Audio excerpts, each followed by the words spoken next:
Assalamualaikum warahmatullahi wabarakatuh. Dalam video ini akan dibahas mengenai fisiologi fetus dan plasenta yang disusun oleh Rosalina, Elvira Dewi Sasmita, dan Atika Febriani dari S1 Keperawatan kelas B, Fakultas Ilmu Kesehatan, Universitas Muhammadiyah Surakarta. Fisiologi fetus. Fetus atau juga dikenal sebagai periode janin yang dimulai sejak minggu ke-8 kehamilan hingga lahir. Tahap ini, bentuk dan fungsi organ diperhalus. Bentuk tunas gigi dan wajah terbentuk dan terlihat manusia.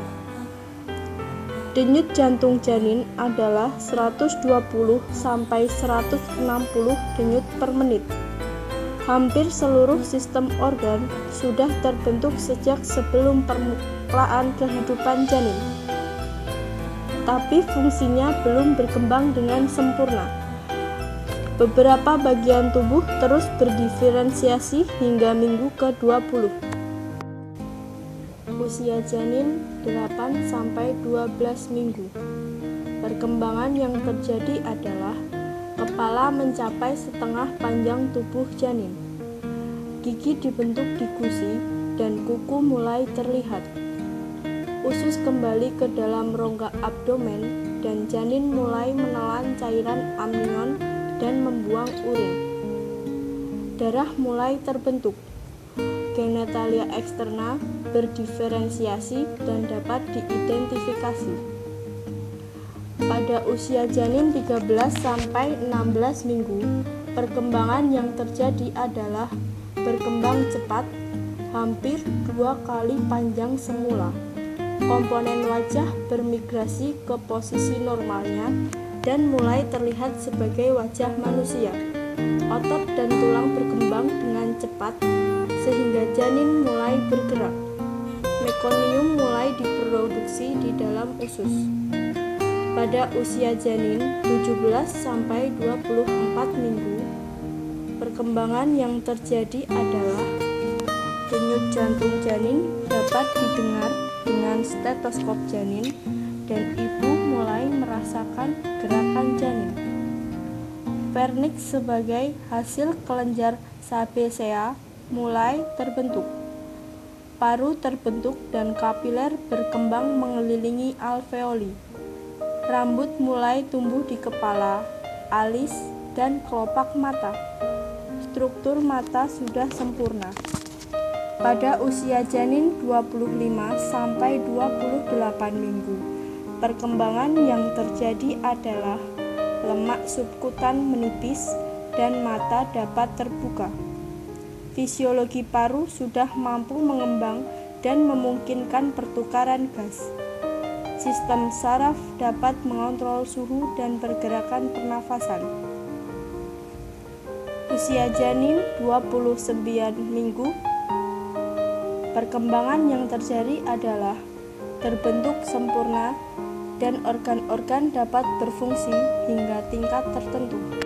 Selama sisa kehamilan, fisiologi organ menjadi matur, dan janin terus memproduksi lemak dan otot. Sistem saraf terus bereliminasi hingga cukup bulan. Berikut ini merupakan gambar penjelasan janin usia 8 minggu sampai 40 minggu. Fisiologi plasenta. Struktur plasenta.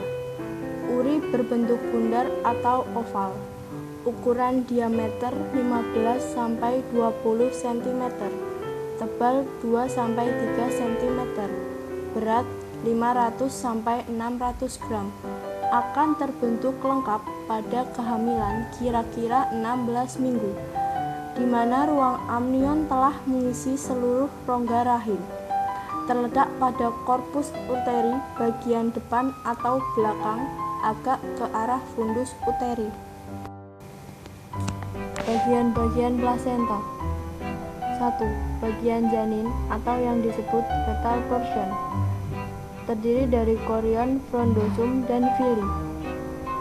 2. Bagian maternal atau yang disebut maternal portion, terdiri atas desidua compacta yang terbentuk dari beberapa lobus dan kotiledon atau yang berjumlah 15-20 buah. Yang ketiga, tali pusat, merentang dari pusat janin ke uri bagian permukaan janin. Panjangnya rata-rata 50-55 cm, sebesar jari atau yang berdiameter 1-2,5 cm. Gambar berikut ini adalah bagian-bagian dari plasenta. Selama minggu ketiga setelah konsepsi, sel-sel trofoblast filicorion menyusup ke dalam desidua basalis. Karena kapiler uterus digunakan, arteri spiralis endometrium atau yang disebut ruang terbentuk terisi darah ibu. Filicorion membentuk ruang-ruang yang memiliki dua lapisan sel, sinsisium luar dan sitotrofoblast dalam. Lapisan ketiga berkembang menjadi septum-septum yang menancap, membagi desidua yang menonjol menjadi daerah-daerah yang terpisah yang disebut kotiledon. Setiap 15-20 kotiledon terdapat cabang filicorion dengan sistem pembentukan pembuluh darah janin. Pada akhir minggu ketiga, darah embrio bersirkulasi di antara embrio dan filicorion. Pada ruang intervirosa atau yang disebut antarfili, darah ibu menyuplai oksigen dan makanan ke kapiler embrio di dalam fili. Produk limbah dan karbon dioksida berdifusi ke dalam darah ibu. Struktur plasenta akan lengkap pada minggu ke-12. Plasenta terus meluas sampai minggu ke-20 dan menutupi sekitar setengah permukaan uterus. Kemudian plasenta akan menebal. Fungsi plasenta. Menurut Fauziah dan Sutejo tahun 2012, plasenta berfungsi sebagai alat pertukaran metabolik dan sebagai kelenjar endokrin yang memproduksi 4 hormon yang diperlukan untuk mempertahankan kehamilan dan menunjang embrio janin. Menurut sumber yang lain, plasenta berfungsi sebagai nutrisasi atau alat penyalur makanan kepada janin. Yang kedua, yaitu respirasi atau alat penyalur zat asam dan pembuangan CO2. Yang ketiga, ekskresi, yaitu alat penyaluran sampah metabolisme. Yang keempat, produksi, yaitu alat untuk menghasilkan hormon-hormon. Yang kelima, alat imunisasi atau alat penyalur bermacam-macam antibodi ke janin. Yang keenam, alat pertahanan yang menyaring obat-obatan dan kuman-kuman yang bisa melewati plasenta. 4 hormon tersebut adalah hormon protein, hormon chorionic gonadotropin atau HCG, hormon plasental laktogen atau HPL, dan hormon estriol. Perkembangan plasenta. 1. Stadium lakunar. Pertumbuhan bersifat masif dan infiltratif, tidak teratur melalui peluruhan. 2. Stadium jonjot primer. Merupakan penetrasi sel sitotrofoblast ke dalam massa sinisitium.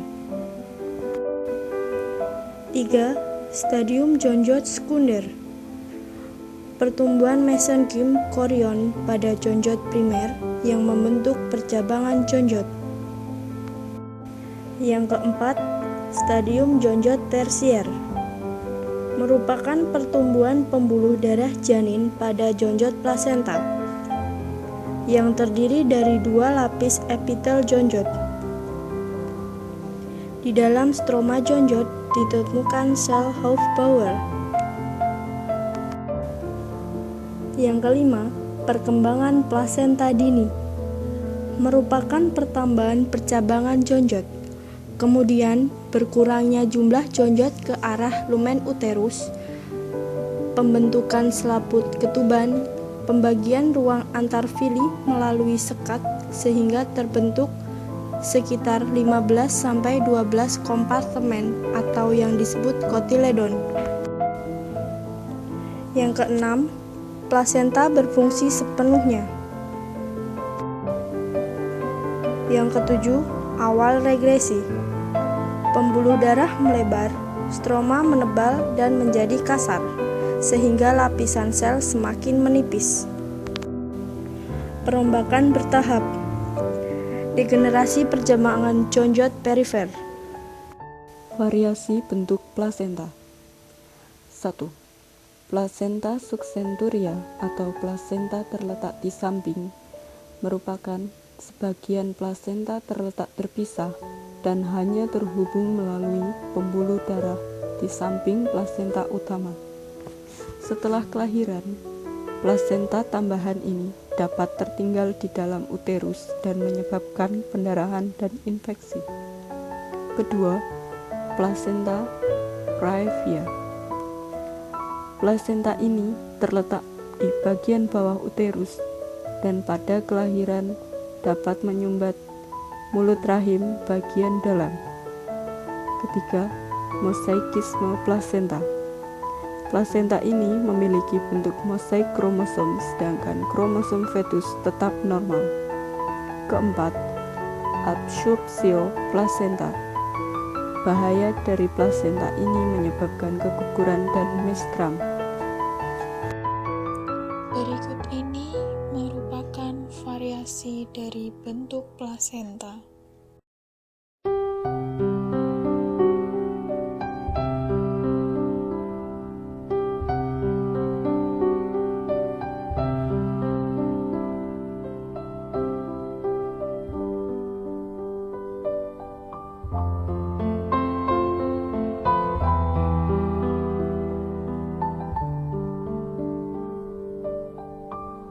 Saat engkau tertidur, ku pandangi wajahmu, masih ingin ku mendekapmu, masih ingin ku menciummu. Tak pernah ku sadari waktu cepat berlalu.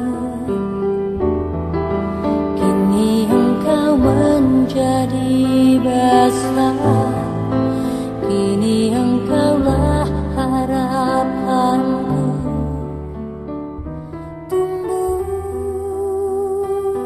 Tumbuhlah anakku.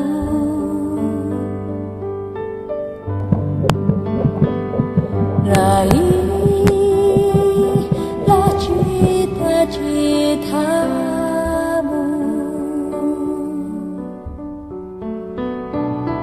jangan pernah engkau ragu. Sayang, doaku selalu bersamamu, membuat aman di hidupmu.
menjadi besar, kini engkaulah harapanku.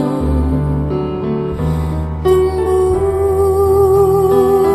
tumbuhlah anakku.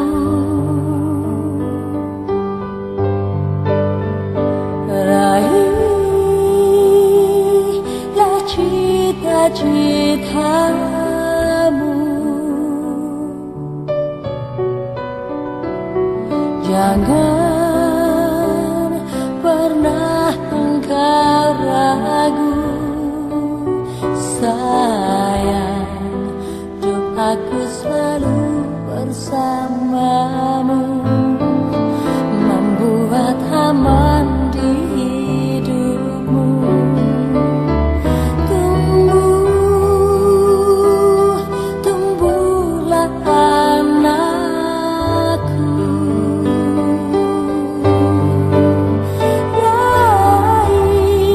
Raihlah cita-citamu.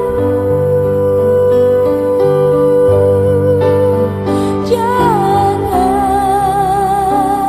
pernah engkau ragu, sayang, doaku selalu bersamamu, membuat aman di hidupmu selamanya.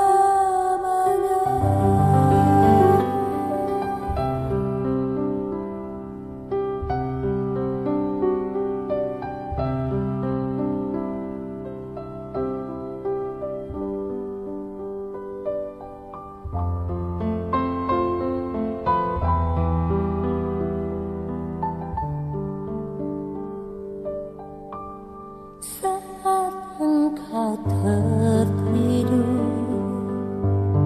ku pandangi wajahmu, masih ingin ku mendekapmu, masih ingin ku menciummu. Tak pernah ku sadari waktu cepat berlalu, kini engkau menjadi besar, kini engkaulah harapanku. Tumbuh, tumbuhlah anakku.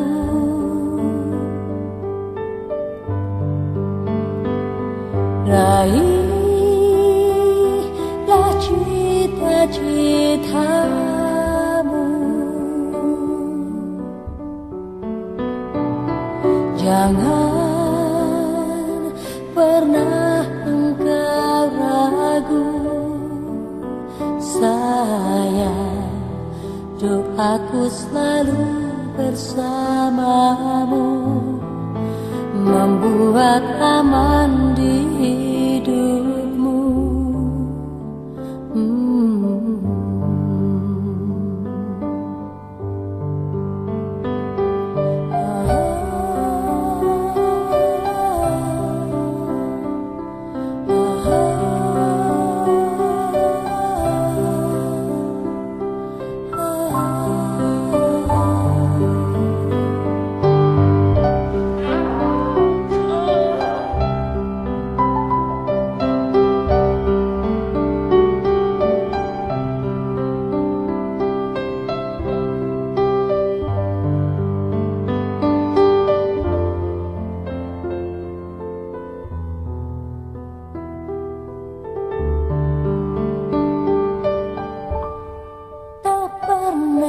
Sadari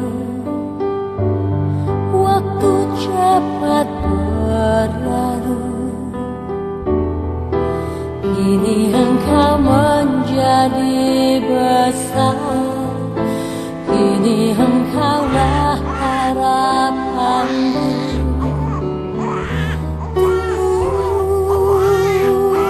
Tumbuhlah anakku.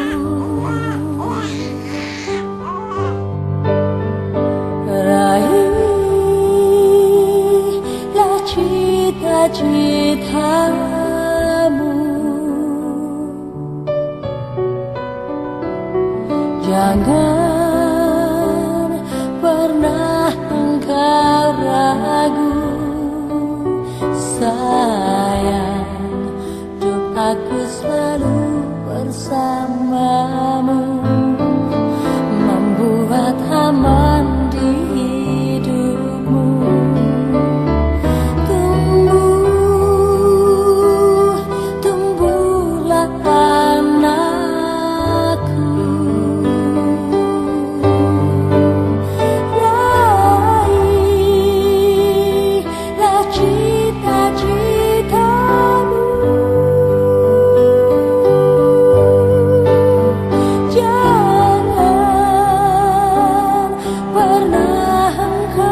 aku selalu bersamamu, membuat aman di hidupmu selamanya.